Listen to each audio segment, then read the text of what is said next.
another really significant thread is that I see young children and the period of early childhood as a key time in the lifespan for spirituality. Some of my work with gifted children has really challenged my notion that life begins at birth. Some of my work with young gifted children has really challenged my notion of the child, not just as strong, capable and curious, but even questioning, is the moment of birth in this lifetime the beginning of life? And that's quite a confronting thought, and people in our culture don't really embrace notions of multiple lifetimes. But I have really wondered, what would it mean if we conceptualised the young child as having another lifetime? And how would we engage with the child if that's how we saw the early childhood period? I also have been really enriched by delving into spiritual practice, and I take very seriously notions of mindfulness, presence, notions that I've gathered from Buddhism that I can see actually reflected often in the experience of Reggio Emilia, and I look at the interconnections there are between pedagogical practice and spiritual traditions. I think there's a wonderful opportunity for us to engage with some of that. So the notion of cross-disciplinary work has also ignited my excitement for the work that I do. I have really been enriched by conversations with architects, designers, and my work on ABC Play School has been enriched by producers and directors.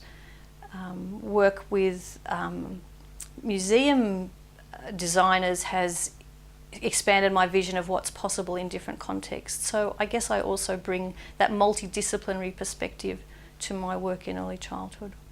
In early childhood we talk about holistic perspectives, and I guess I would embrace that notion, but I want to explore and interrogate that further. For me, holistic perspectives means that we consider the child mind, body and heart. So thinking with head, with heart and with body. That in the early years particularly, children engage with the world through their bodies, and there's body sense, and sensory perception is a way of knowing that we need to validate, respect and allow time for. And the opportunity of working with young children is that they can teach us to re-engage with that. So to not have to intellectualise everything, but just to be there engaging with that sensory experience. And I see this very much connected to thinking with the heart and the spiritual dimension. So for me, I've gained a lot from looking at other traditions around spirituality, particularly Buddhism, although I have come from a Christian tradition and I have gained a lot from Christian mystics. Then some of the key concepts of Buddhism I think can be very significant in terms of early childhood. I also want to validate that for me there are many ways of knowing. And significant in my work has been knowing that hasn't come through very careful intellectual deliberation, but a knowing that has come as part of a dream or as an early morning thought or as a voice in my head that seems to come from someplace else. It's also been very prominent in the creative process for me, and I think about concepts of flow and tapping into another level of consciousness that maybe is some universal collective consciousness. And so I want to frame education that validates these multiple ways of knowing and creates room for children to explore and play with other ways of knowing, to not think that those are less valued or have no place in an educational context or in educational conversations.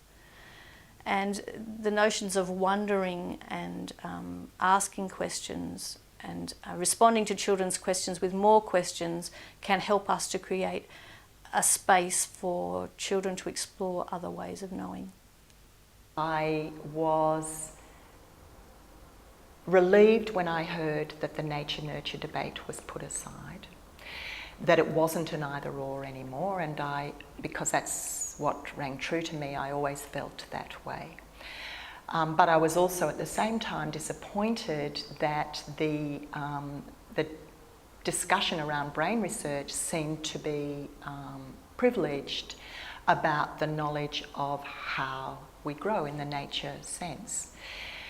And then at the same time, I saw that this is the nature of the scientific paradigm, that it has a lot of power. So in my view, I wanted to hear conversations about the interplay not only of our physical body, but of our soul life, and and possibly of our spirit life as well. That as an individual, from the moment the human is born, that it's the individuality, the relationship and interplay between the ecosystem around this individuality that shape and is shaped by the individuality. So it seems a little confusing, but this idea that we are becoming from the moment we are born to be who we are, and that we act upon what we find out of that individuality, and the world acts upon us, makes sense to me. Mine is if you like, a meta view. I have a picture that a child is born into an intergenerational line of experience that's come before them, and they are meeting the future and what's emerging. And at the point at which those two meet, the soul life, our feelings, our emotions, are metering what we have known and know from the past and what we're meeting.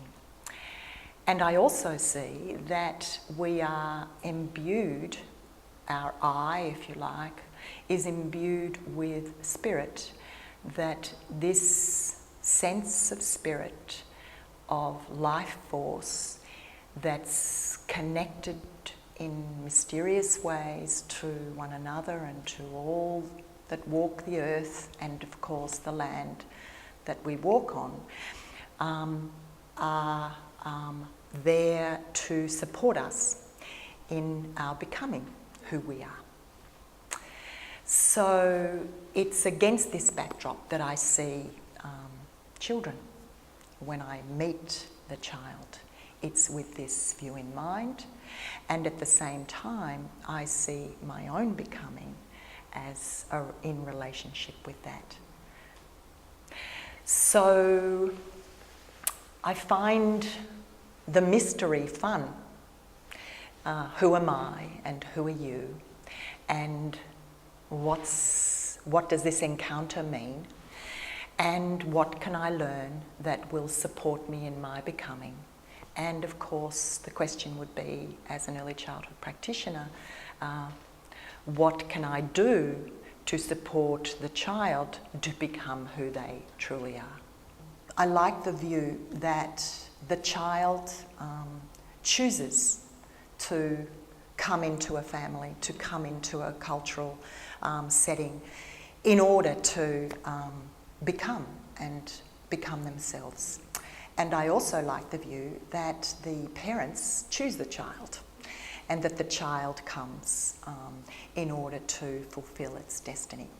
So it's, for me, makes sense then when I'm again working with children and meeting parents to see the relationships and the relatedness between the child and the family and their ecosystem, and the part that I have in all of that.